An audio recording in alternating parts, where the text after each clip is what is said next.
Wait, what? I exclaimed, whipping my head around to face my wife. Joyce. What did you just say? I asked, unable to believe my ears. Jake, I know you're probably going to be upset, but I'm not happy right now, and I'm considering a trial separation for us. I need some time to clear my head and figure out what I want. Joyce explained to me as I stood on the deck, grilling steaks. When were you planning on telling me this, Joyce, or were you just going to leave a note on my pillow tonight? I retorted, my voice escalating more than it should have. Don't raise your voice, Jake. I don't want Marty overhearing our conversation, she cautioned, referring to our 6-year-old son. I knew you'd react like this, which is why I wanted to wait until tonight to discuss it. So, essentially, you've already made up your mind to leave. Are you planning on telling Marty yourself, or should I break the news after you're gone? I said, dripping with sarcasm. I'll tell him tonight before bed. And remember, this isn't necessarily permanent, she reassured me. Right, you're moving in with your friend Leslie. I should have seen this coming, I snapped, my anger escalating. I'll draw up the paperwork tomorrow. You can sign it, and I'll file it with the court by Wednesday. Joyce. What paperwork? Joyce questioned. Well, if you're leaving, I want it to be a legal separation. That way, if you don't return, it will automatically convert to a divorce decree. We won't have to go through the hassle twice, I explained, my frustration evident. I don't want a divorce, Jake, just some time to myself to sort things out, that's all, Joyce replied calmly. That's bullshit, Joyce, I retorted sharply. I've been asking you to talk to me for the past 4 months, but you've been too wrapped up with Leslie and your new friends to spare a moment. And now you want to move in with Leslie, your new best friend, so you can do whatever you've been itching to do for the past 6 months, I yelled, my frustration boiling over. Well, you're not going to do it with my blessing, and I refuse to stand by and be made a fool of by you or anyone else, I said, slamming the grill top down. This wasn't how Joyce had envisioned the conversation going. She knew Jake would be upset, but she had hoped to persuade him that this could be a growth opportunity for both of them. Instead, it had blown up in her face. Jake, please, Joyce pleaded, but he stormed off in a huff, leaving her alone at the grill. She removed the steaks, placing them on the counter, then went in search of him. She found Jake upstairs in their bedroom, furiously tossing all her belongings into the spare room. Take your belongings and get out of here. I've had enough, I yelled in frustration. I'll have the divorce papers sent to your office. You can sign them and return them to Michael, the lawyer I've been using for the past 6 years. Don't worry about Marty. I'll take him out for dinner so he doesn't have to witness his mother leaving, I added, grabbing my coat and my son before heading out to the car. Leslie, it's Joyce, she began on the phone, her voice starting to crack. Jake didn't handle it well at all. He's threatening me with divorce. I told you he wouldn't take it lightly, but don't worry, he'll come around soon, Leslie reassured her. In a few weeks, he'll be begging for you to come back, and then you'll have the upper hand. I hope you're right, Leslie, because right now he's ready to kick me out and file for divorce, Joyce admitted. I need some time away, but I don't want to end our marriage. I'll come over and help you pack, Leslie offered.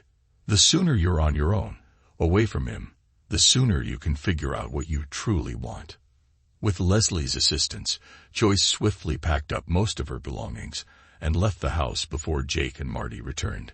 I had seen this coming for a while. Joyce and I were both accountants and had met 8 years ago, while auditing a company that had gone bankrupt. We were representing different banks with stakes in the failed company.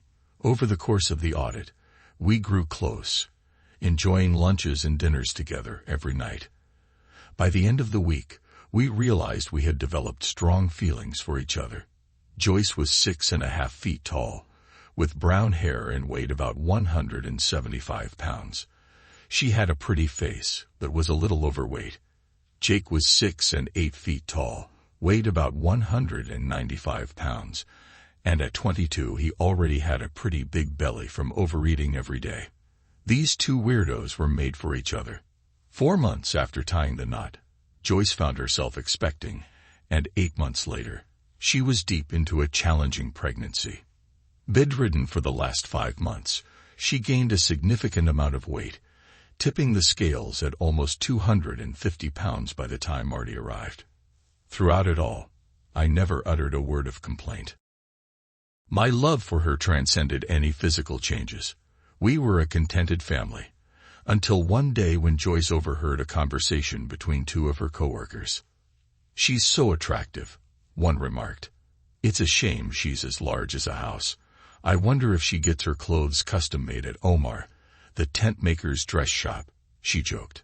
While they might have found it amusing, Joyce was deeply hurt. In tears, she sought solace in the bathroom where Leslie found her. "Are you okay, Joyce?" she asked, concerned. "Everyone thinks I'm a fat pig," Joyce confessed through sobs. "If they only knew how hard I've struggled to lose weight, they wouldn't be so cruel." "Listen, all you need is to commit to a good diet and join a gym," Leslie encouraged. "You're a beautiful woman underneath all that, but you need to make up your mind and take action." And so Joyce made the decision to change. Given my connection to the gym through my accounting work, we secured a fantastic membership deal and joined the following week. With the gym offering childcare services, we were able to bring Marty with us after work, allowing us both to focus on our fitness goals. Joyce was on a relentless mission, hitting the gym 6 days a week, while I struggled to make it 3 nights. When her efforts didn't yield immediate results, she sought a doctor's help and obtained a prescription for diet pills. Though I wasn't entirely comfortable with it, Joyce was determined to shed the weight. 8 months later, Joyce had transformed, slimming down to a stout 125 pounds. With her newfound confidence, she splurged on a whole new wardrobe, earning compliments from everyone, including her male colleagues. However, the attention she received sparked trouble. At Joyce's company Christmas party, things took a turn for the worse. She wore a revealing dress and found herself the center of attention, particularly from her male coworkers. Reveling in the admiration, Joyce indulged in multiple kisses under the mistletoe, unaware of the hands that roamed freely over her body. Concerned, I intervened, insisting it was time to leave. Reluctantly, Joyce complied, but not without causing a scene. "Joyce, I'm leaving right now, with or without you," I finally asserted, sensing her anger. As we made our way home, tensions escalated into a heated argument. "Tonight, you behaved recklessly, letting those men paw at you while you did nothing to stop them," I exclaimed, frustrated by her obliviousness to the situation. "It was just harmless fun, nothing serious," Joyce insisted. "Not from my perspective," I countered. "How would you feel if I were all over some other woman, kissing and groping her?" I questioned, realizing she was too intoxicated to comprehend. That night, Joyce fell ill, fortunately removing her new dress before vomiting. The following morning, she looked worse for wear and apologized, promising it wouldn't recur. Yet it did, just not in my presence. Subsequently, Joyce began frequenting Tony's for girls' night out after work on Wednesdays. Initially, she returned home by 6:30, but as time passed, her outings extended to 7:30 and eventually close to 9 o'clock p.m. By then, Marty was asleep, and my patience wore thin. In our early marriage, we spent ample time in bed, exploring each other. Now, it seemed a weekly occurrence, if that. One thing was certain. When Joyce returned home on Wednesday nights, she was indisputably in the mood. And tonight was no different. Initially, neither of us had much experience, and we approached intimacy cautiously. Over time, we learned each other's preferences and incorporated new techniques. However, every week when Joyce returned home, she seemed eager to try something novel and adventurous, leaving me to wonder where she got such ideas.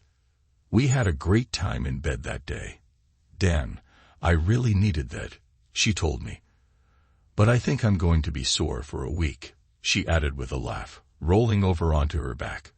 I moved closer, kissed her on the lips, and expressed my happiness at being married to her. It had been like that before, until this week. Upon returning home after dinner with Marty, I found the house empty. That woman, Leslie, I muttered to myself. Ever since Joyce shed those pounds, Leslie's been pushing her into all sorts of things. No wonder her husband left her. She's nothing but trouble, and now she's influencing my wife too. I got Marty ready for bed, tucked him in, and read him a story. When he asked about his mother, I simply told him, "Mommy's away visiting and will be back in a couple of days," though I didn't believe it myself. Heading downstairs, I dialed my mom and filled her in. "Mom, can you look after Marty during the day until I find a permanent solution?" I requested. "Honey, Joyce will snap out of it and be back by the end of the week. You know her. She can't bear to be away from Marty for long," Mom reassured me. "I'll be there before you leave for work to watch him." I hope she was right, but deep down, I wasn't as confident as my mom. On Monday, I contacted Michael and told him that Joyce had left me. I want to make sure I have full protection, including permanent custody of Marty. I want the agreement to clearly state that if either of us does something that a married spouse should not do, the other will get 65% of the entire estate. I think she wants to cheat on me, and I want to confirm that. I told Michael. I want the agreement to last 60 days, after which it will become a divorce decree. "And can you do that by tomorrow?" I asked. "Isn't this a bit premature, Jake? She just left, and you're already considering divorce papers," Michael questioned. "Joyce has likely been planning this for some time, and perhaps this will make her reconsider. If not, I can't risk losing everything I've worked for just because she wants to explore an affair," I explained. "All right, Jake, I'll handle it today and arrange for her to be served at work tomorrow." "Anything else?" Michael asked. "Nothing else comes to mind at the moment. I just need to make it clear to her what's at stake. Also, Michael, I'll need 2 other agreements drawn up, but those can wait. I'll fax you the details later this week," I concluded. The following Tuesday, Joyce arrived at work feeling somewhat down. It was the longest she had been away from Marty and Jake in 8 years. Returning from lunch, she was informed that a man was waiting in her office. "Joyce Spencer?" he inquired. "Yes, I'm Joyce. What can I do for you?" she replied. "You have been served," he stated, handing her a manila envelope. For the next half hour, Joyce meticulously reviewed the conditions and property divisions outlined in the separation decree, although it read more like actual divorce paperwork. It specified that Jake would have temporary but full custody of Marty, while Joyce would be granted visitation with reasonable notice. By the time she finished reading, she felt more hurt than angry. "I've only been gone for 2 days, and Jake's already given up on our marriage," she muttered to herself. Attempting to reach Jake proved futile. His secretary informed her he was out for the day, and his cell phone went straight to voicemail. Unbeknownst to her, Jake was at home changing the locks, managing their finances, and removing Joyce's name from his insurance and 401k. By 4 o'clock, I had wrapped up my tasks and switched on my cell phone. "Damn," I muttered to myself, noticing 12 missed calls from Joyce. Deleting them all, I proceeded to have dinner with Marty at my mother's house, where I shared what I had done. "Joyce is going to be furious, Jake. I know I would be in her shoes. How far do you plan to take this?" my mother inquired. "All the way, Mom," I responded firmly. "I can't salvage this marriage alone, especially since Joyce refuses to listen to reason. So I've raised the stakes. She initiated this mess, but I'll be the one to end it if I discover she's been unfaithful. I used to trust her, but right now, I wouldn't believe a word she says. Right now, I'm prioritizing the well-being of my son and myself. If we reconcile, that's great. If not, I'll be holding all the cards. Son, I've never seen this side of you. Remind me never to get on your bad side," my mother remarked with a laugh.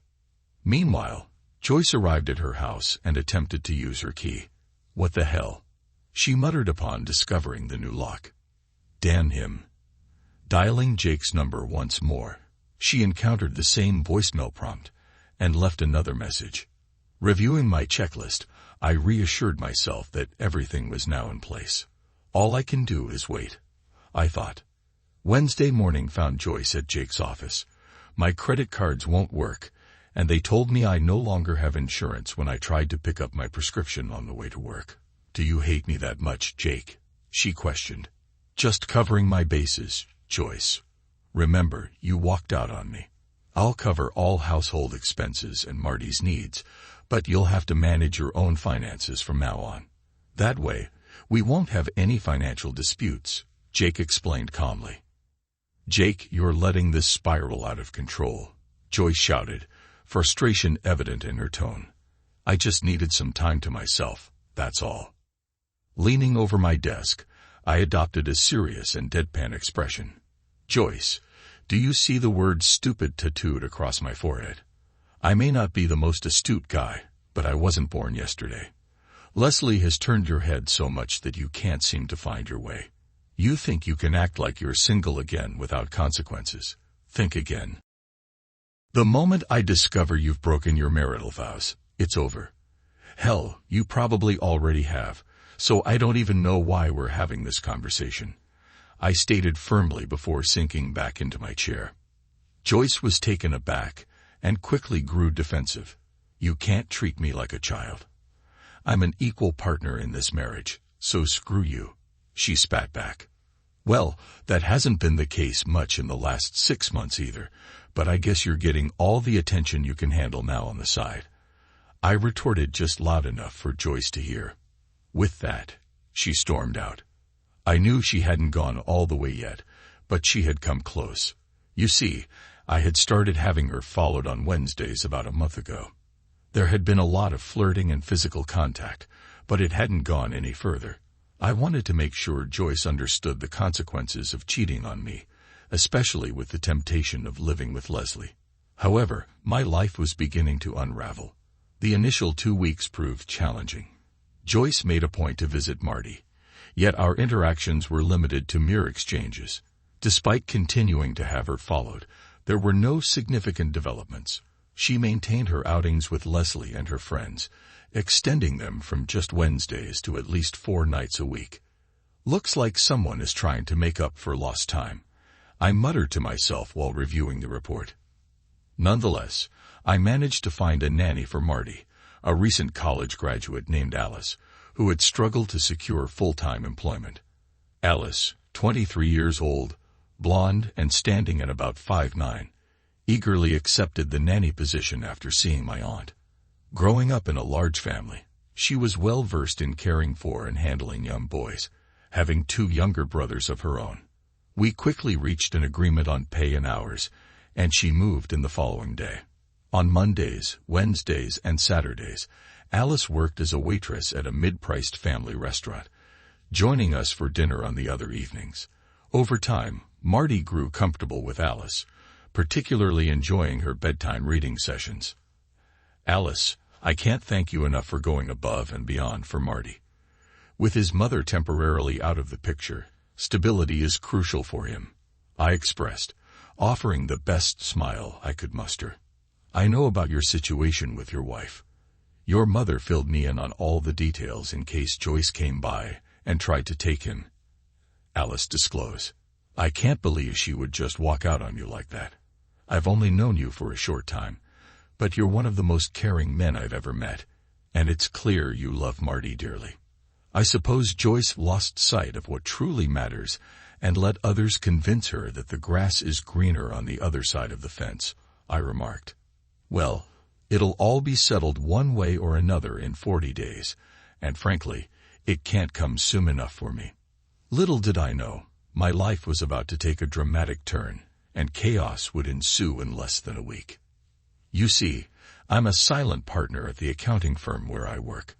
Over the past 2 years, I've brought in a significant amount of new business, leading the owners to make me a 15% partner. I requested that this information be kept confidential because I preferred not to be recognized as one of the owners. This allowed me to gain insights into the company's operations and gauge employee sentiments more authentically. My latest achievement involved securing a meeting with an overseas garment manufacturer with plants in 5 Asian countries. I had initially met the owners at a party about a year ago and pitched them a few ideas, which impressed them enough to schedule a follow-up meeting to discuss our firm's potential involvement. Jake, I admire the personalized approach your firm brings to its work. Each plant currently operates independently, and I need someone to establish a unified system across all facilities so we can manage them centrally from our overseas office, one of the prospective owners expressed during our discussion. While they were initially disappointed that I wouldn't be directly overseeing the overseas operation, I reassured them that I would personally oversee every aspect to ensure flawless execution. With the signed contract and a handshake, celebrations commenced. After 9 months of hard work on this account, I had hoped to return home to Joyce with the good news. I envisioned treating her to a lavish dinner, followed by an intimate evening together. However, upon arriving home, I found the house empty and my heart shattered. Alice arrived with Marty 20 minutes later, carrying Chinese takeout. I was bursting with excitement and needed to share my great news, so I confided in Alice. "Forget about dinner plans. We're all going out tonight to celebrate," I informed her. "Put on your finest attire because we're going to paint the town red." My bosses had arranged reservations at the town's finest restaurant for 8 p.m. and had organized a limo to pick us up at 7:30 p.m., so time was of the essence. After shaving, showering, and dressing up, I decided to assist Alice in getting Marty ready, allowing her more time to prepare. By 7:15 p.m., both Marty and I were dressed and eager to go. That's when I spotted Alice descending the stairs. "I hope you don't mind. I didn't have anything fancy to wear, so I found one of your white dresses that sort of fits," she explained, slightly self-conscious. The dress hugged her figure like a glove, but was a tad short due to her taller stature. "Do you think it looks okay?" "You look stunning, Alice," I responded, my eyes widening in admiration as the doorbell chimed. With that, the 3 of us embarked on our journey, boarding the waiting limousine, just as Joyce happened to be driving down our street. "What in the world?" Joyce muttered in disbelief as she observed them piling into the stretch limo. "I wonder what's happening," she pondered, deciding to follow them. Upon witnessing them enter the restaurant, she seethed with anger. "That jerk. He claims we can't afford to dine at such an establishment, yet he's treating them to a lavish night out. And whom on earth is wearing my dress?" The evening turned out to be wonderful. I was the center of attention, and we indulged in sumptuous food and drinks. Eventually, Alice informed me that it was time to depart as Marty was growing tired, well past his bedtime. "You're absolutely right. We should head home before Marty becomes impossible to wake up for school tomorrow." I expressed my gratitude to everyone for the dinner, but as they shook my hand, their gazes seemed to linger on Alice, not just the men. Alice looked stunning tonight, and I couldn't help but notice the envious glances from the other women. They must have heard the tale of Joyce's departure to find herself, and now they were convinced that I wasted no time in finding a replacement. The ride home was silent as Marty drifted off to sleep as soon as we entered the limo. I carried him upstairs, tucked him in, and planted a kiss on his forehead before bidding him good night. Descending back downstairs, still clad in my tuxedo, I found Alice savoring a glass of wine at the kitchen table. "I want to thank you for tonight. You didn't have to take me along," she said with a warm smile. "How could I have left you here alone tonight? Besides, I genuinely enjoy your company, Alice," I replied, pouring myself a glass of wine. "I hope it wasn't too dull for you, being surrounded by a bunch of accountants." On the contrary, I found it quite fascinating. "I never realized how interesting your job is, and everyone seems to hold you in high regard, myself included," she said with a hint of a smile. "You've made me feel like part of your family, even though I'm just the nanny." As much as I desired to have Alice in my bedroom, I reminded myself that I was still married and committed to remaining faithful to Joyce. Tonight was indeed magical, and I have certain thoughts swirling in my mind about what I'd like to do, but unfortunately, it's not going to happen tonight. I admitted. Perhaps if circumstances were different, but they're not, so I'll settle for a cold shower and an early night, I told Alice, planting a kiss on her cheek as she hugged me. At 2 a.m, I felt Alice slip into my bed beside me. Her warmth signaled her nakedness, and before I could speak, she gently placed a finger on my lips. I know we can't do anything tonight. I just want to be close to you. That's all, she whispered as she spooned me. The next morning, I awoke to find myself alone in bed. Downstairs, Alice was dressed and cooking breakfast for the three of us, and not a word was exchanged between us. Meanwhile, Joyce was furious. Here I am, trying to figure out my life with Jake, and he's already replaced me with some floozy. She raged, slamming her hand on the desk. Her mistake was confiding in Leslie, who encouraged her to celebrate her newfound freedom. Despite her reluctance to party, she joined Leslie at Tony's, where they encountered a group of handsome men vying for their attention. While most of their group left after a few drinks, Joyce and Leslie remained. One of the men caught Leslie's interest, while Joyce found herself drawn to another. He was attractive, with a physique akin to a Greek god, and the chemistry between them was palpable. As they danced, his hands explored her body, and despite her inner conflict, Joyce didn't resist his advances. She allowed him to kiss her and lead her to a secluded corner of the dance floor, where things escalated further. However, she failed to stop him when his hands wandered up her dress, a decision she would soon regret, especially as she discovered that Jake had hired a private investigator to document the entire encounter. The four of them ended up at Leslie's place, where Joyce found herself naked and lying on the bed with him. However, in a moment of clarity, she realized she couldn't go through with it. I can't do this. I'm still married, and despite everything, I still love my husband, she asserted, disregarding his objections. He left her alone, and Joyce took a cold shower. I need to get my head and ass together, she resolved the next morning, but events beyond her control were already beginning to reshape her life, and not for the better. On my computer screen, I saw the pictures of Joyce, culminating in the image of the four of them entering Leslie's apartment. I promptly emailed them to my attorney, instructing him to prepare the paperwork, but to hold off until Monday. I suppose she's made her decision, I said with a heavy heart, as I had hoped to reconcile with Joyce, but it seemed unlikely now. The next day, I informed my bosses that I would personally handle the Asian project. I need to take some time away to clear my head and sort out my life, I explained. Can you be ready to leave by the 12th for the project startup? They asked. Give me a couple of days to finalize my affairs and arrange for an apartment so I have a place to send my belongings, I requested. I have a few more conversations to have today, but if all goes as planned, I'll be prepared. That afternoon, I delegated my remaining tasks to my staff, ensuring they were prepared to handle everything in my absence.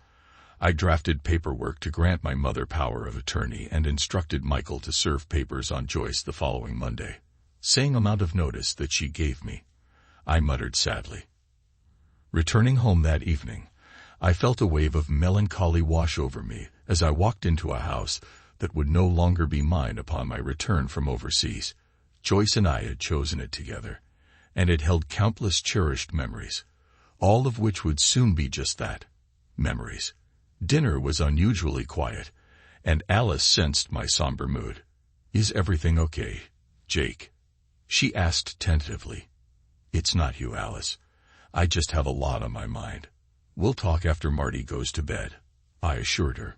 By 10 o'clock, with the house silent, Alice broached the subject. What's bothering you, Jake?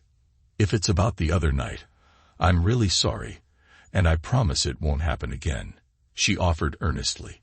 It's not about that, I began. Remember the company party a couple of weeks ago? Well, I've decided to handle the overseas work myself, and Marty and I will be leaving early Monday morning, I explained. And I have an important question for you, I added, noticing tears welling up in Alice's eyes. Would you like to come with us? Her expression transformed from sorrow to delight. Absolutely, she exclaimed, rushing into my embrace. Do you have an updated passport, Alice? I inquired. I had it renewed last year when I went on a cruise with my college friends, she confirmed with a smile. Then it's settled. You'll need to have everything packed by Saturday because they're shipping out all our belongings ahead of time. Leave just enough clothes for the rest of the weekend and Monday's travel attire. You can inform your family and friends, but I don't want Joyce to know until we're in the air. It might not be entirely legal to just take Marty with us and leave, but I'm doing it anyway. I'll handle any questions when we return, I instructed Alice. That evening, I sat down with my mother and laid out the entire plan, including giving her my power of attorney. Things will likely hit the fan Monday afternoon with Joyce, but I still want you to put the house up for sale next week. Michael will send you a copy of the papers I'm serving to Joyce, and if she has any questions, just direct her to Michael, I explained. Are you sure this is what you want, Jake? Have you considered trying to work things out with her? My mom inquired. She's made her decision, and now she can live with the consequences, I affirmed. And Alice, you're taking her with you. My mom pressed for the final piece of information. I'm not entirely certain where we're headed, but she brings me joy and keeps me grounded. Beyond that, I may have developed genuine feelings for her, and that's all I'm going to disclose. We'll be over Sunday night so you can say goodbye to Marty, I informed her firmly. On Monday, Joyce desperately tried to reach Jake, only to be informed by his workplace that he was on a special project outside the office. Frustrated, she attempted his cell phone to no avail. Joyce Spencer, a man approached her. He nodded, and he handed her an envelope. You have been served, he said solemnly. With a mixture of curiosity and dread, Joyce tore into the envelope. Inside was a brief note from Jake, concluding with, I guess I've made my decision. Hope you have a great life. But it was the photos enclosed that made her blood run cold. Oh no, she muttered, her heart sinking as she flipped through the damning images. How did he get these? She wondered. He must have had me followed, she concluded, a mixture of anger and panic swirling within her.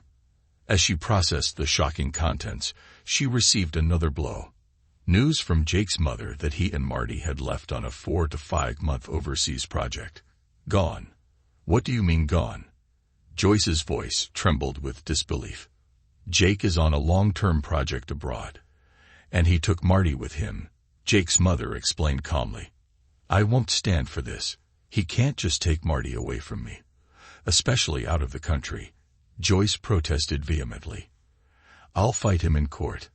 He'll pay for this, she vowed, her voice rising with fury. Joyce, remember that Jake has full custody of Marty now. You relinquished that right when you left to find yourself. To say you messed up big time would be an understatement. You had a wonderful marriage, but it seems you wanted more. And now you're left with nothing, Jake's mother replied firmly. Tears streaming down her face, Joyce pleaded. I need to talk to him, to explain that it's not what it looks like. I still love him, and I never slept with anyone else. He has to believe me.